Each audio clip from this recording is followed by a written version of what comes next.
Oi, desculpe a distração. É que eu estava examinando essa peça aqui e estava reparando. É uma peça simples, mas a gente não se deve enganar. Se um desenhista quiser representar uma peça como essa aqui, como ele faria? Você sabe? Olhe bem. Você reparou que essa peça tem uma face oblíqua em relação à outra? Existem peças como essa aqui que têm uma ou mais faces oblíquas entre si. Veja esses desenhos. São todos de peças como essa que eu tenho aqui comigo. Se você quiser representar numa projeção ortográfica as vistas de uma peça com uma face oblíqua, como você faria? Não se assuste, porque é este o tema da nossa teleaula de hoje. Na teleaula de hoje, você vai aprender como utilizar vistas auxiliares para representar peças com uma ou mais faces oblíquas em relação aos planos de projeção. Deve ser o Caio. Ele falou que ia passar aqui para tirar umas dúvidas. Espere um pouquinho. E não saiam daí, porque a teleaula de hoje está apenas começando.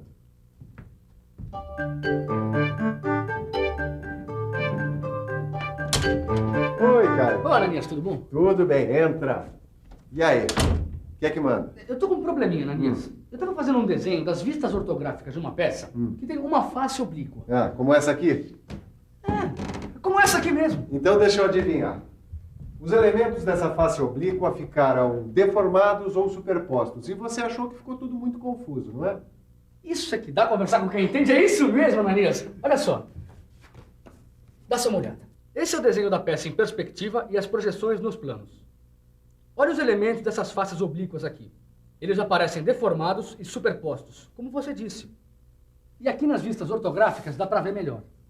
Principalmente aqui na vista superior e também na lateral esquerda, essa deformação aparece bem. O furo passante e a parte arredondada aparecem deformados. E além de deformados, aparecem superpostos também. E essa deformação e a superposição dificultam a leitura e a interpretação do desenho. E não tem um jeito da representação ficar mais clara? É claro que tem. Para tudo sempre existe uma solução. É só usar a cabeça. Mas antes vamos analisar esta peça aqui. Você deve estar lembrado que as faces oblíquas não são representadas em verdadeira grandeza nas vistas ortográficas normais. Mas em desenho técnico, o modelo deve ser representado em posição que permita analisar todas as suas faces com seus elementos, ou a maioria deles, em verdadeira grandeza em pelo menos uma das vistas ortográficas. É por isso que as peças com elementos oblíquos devem ser representadas de uma maneira especial. Veja só. Imagine que esse pedaço de madeira é o plano de projeção lateral. Essa parte oblíqua dessa peça vai ser representada nessa parte com deformação. Como é que eu poderia evitar essa deformação? É muito simples. Para que as partes, elementos oblíquos da peça possam ser representados sem deformação, temos que imaginar um plano de projeção paralelo à face oblíqua. Agora sim, a projeção da face oblíqua no plano inclinado aparece representada sem deformação, em verdadeira grandeza. E esse plano inclinado, paralelo à face oblíqua, é chamado de plano de projeção auxiliar. Plano de projeção auxiliar? Então esse é o segredo para representar a projeção da face oblíqua em verdadeira grandeza? Isso mesmo. Esse plano de projeção auxiliar permite que as partes e os elementos oblíquos da peça, como o furo, por exemplo, sejam representados sem aquela deformação. E com isso, o desenho vai ficar mais preciso. Então esse plano de projeção auxiliar ficaria no lugar de algum outro plano, é isso? No caso desse desenho, ele substituiria o plano de projeção lateral. Veja, no desenho técnico, nós temos o plano de projeção vertical, o plano de projeção horizontal e o plano de projeção lateral, que nesse caso aqui não foi utilizado, usando em seu lugar o plano de projeção auxiliar, pois no plano auxiliar a face oblíqua vai estar representada em verdadeira grandeza.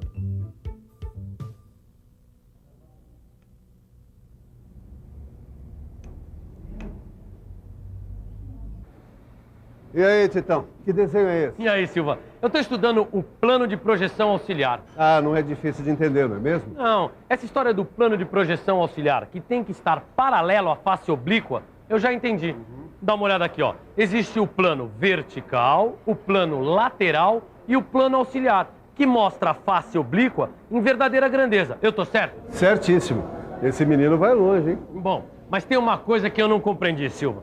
Como é que eu faço a projeção ortográfica do plano de projeção auxiliar? Boa pergunta. Para representar a projeção ortográfica, é preciso imaginar o rebatimento dos planos de projeção, entendeu? Rebatimento dos planos de projeção? Como é que é isso mesmo? Rebatimento dos planos de projeção. Você deve estar lembrado que em desenho técnico, os planos de projeção devem ser sempre imaginados rebatidos. Assim como os outros planos, também o plano de projeção auxiliar deve ser imaginado rebatido.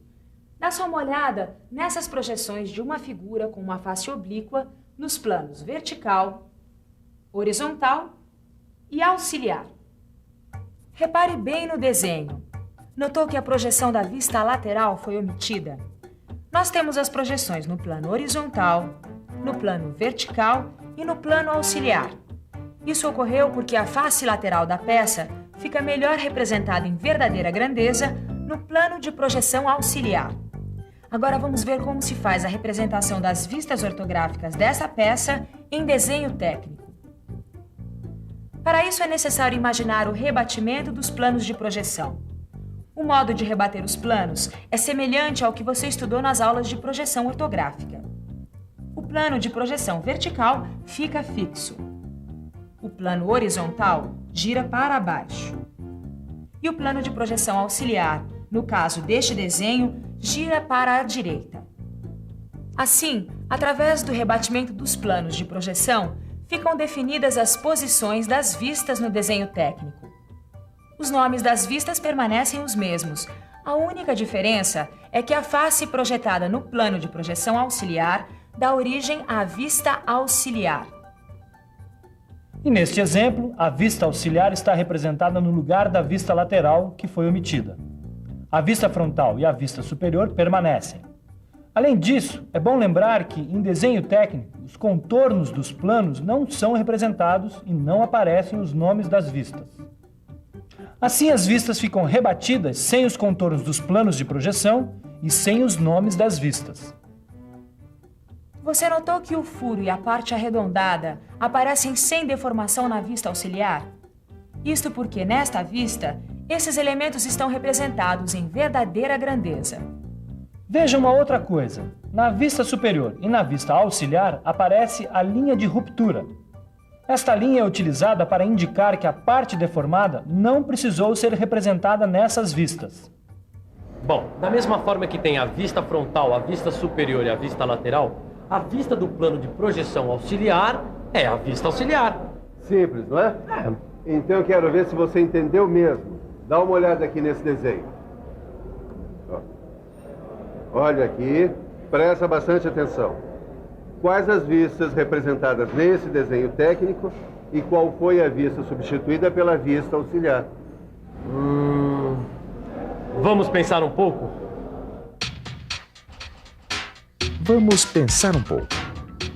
Vamos ver. Bom, a primeira pergunta não é tão difícil assim. Quais as vistas representadas nesse desenho? Bem, eu tenho a vista frontal, a vista lateral esquerda. E a vista auxiliar. Então é isso. A segunda pergunta, qual a vista substituída pela vista auxiliar, já está respondida. É a vista superior, claro. É isso mesmo. E essas são as vistas ortográficas. Dá só uma olhada. A vista lateral esquerda e a vista auxiliar aparecem representadas interrompidas pela linha de ruptura. Mas isso não prejudica a interpretação do desenho, porque as partes suprimidas não apresentam informações relevantes para a execução da peça. Puxa, quanto mais a gente treina, mais fica afiado para interpretar um desenho técnico. Legal, Ananias. Hoje eu aprendi um montão de coisas sobre desenho técnico. Pera aí um pouquinho que ainda tem uma coisa nessa história de vista auxiliar que você não sabe. Ó, tá aqui. Dá só uma olhada. Dá uma olhada nessa peça. Ih, olha só. Essa peça aqui tem duas faces oblíquas. Como é que faz? A gente vai precisar de um outro plano de projeção auxiliar, não é isso? Isso mesmo, eu gostei de ver. Você pega as coisas de pressinha. É o mesmo raciocínio. Numa projeção normal, tanto a vista superior quanto a vista lateral esquerda apareceriam deformadas Então, para representar as faces oblíquas em sua verdadeira grandeza, nós vamos precisar de 2 planos de projeção auxiliares, cada um paralelo a cada uma das faces oblíquas. Entendeu? Entendi. Teoricamente. Mas na prática o desenho não vai ficar um pouco confuso, não? Claro que não. Muito pelo contrário. Miguel, mostra como ficaria um desenho com 2 planos de projeção auxiliares. Então vamos lá. Olha aqui, ó. Plano de projeção horizontal, plano de projeção vertical. E aqui os 2 planos auxiliares, um chamado alfa e o outro beta. Agora vamos analisar bem as projeções das faces oblíquas nos 2 planos auxiliares. No plano alfa está representada a projeção da face oblíqua A. E no plano beta está representada a projeção da outra face oblíqua, B. Veja que o plano alfa foi rebatido para que você possa enxergar a projeção da face oblíqua A. E agora preste atenção em como fica a representação em perspectiva das vistas ortográficas da peça. Olha só, no desenho técnico, todas as vistas são mostradas numa mesma superfície plana e são identificadas pelas posições que ocupam. E uma vez que os contornos dos planos de projeção não são mostrados nos desenhos técnicos, as vistas são representadas deste modo. Neste desenho estão representadas a vista frontal, a vista superior e 2 vistas auxiliares.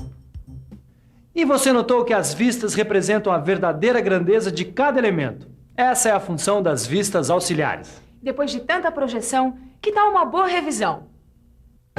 E atenção, se liga aí que é hora da revisão.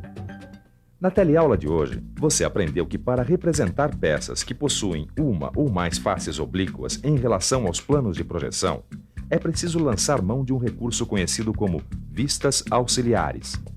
Viu que as partes e elementos oblíquos da peça são representados sem deformação, imaginando-se um plano de projeção paralelo à face oblíqua, que se chama plano de projeção auxiliar. E aprendeu como representar a projeção ortográfica de elementos oblíquos em verdadeira grandeza, e como fazer o rebatimento do plano de projeção auxiliar, obtendo assim a vista auxiliar. Finalmente, viu como imaginar planos de projeção auxiliares para representar peças com 2 faces oblíquas. Hoje você viu a importância das vistas auxiliares no desenho técnico mecânico. E saber só não basta, tem que praticar. É isso mesmo. E isso é fácil, é só fazer os exercícios que acompanham o seu livro. E lembre-se sempre, quanto mais você pratica, mais ágil fica para interpretar desenhos técnicos mecânicos. Boa sorte! E até a próxima.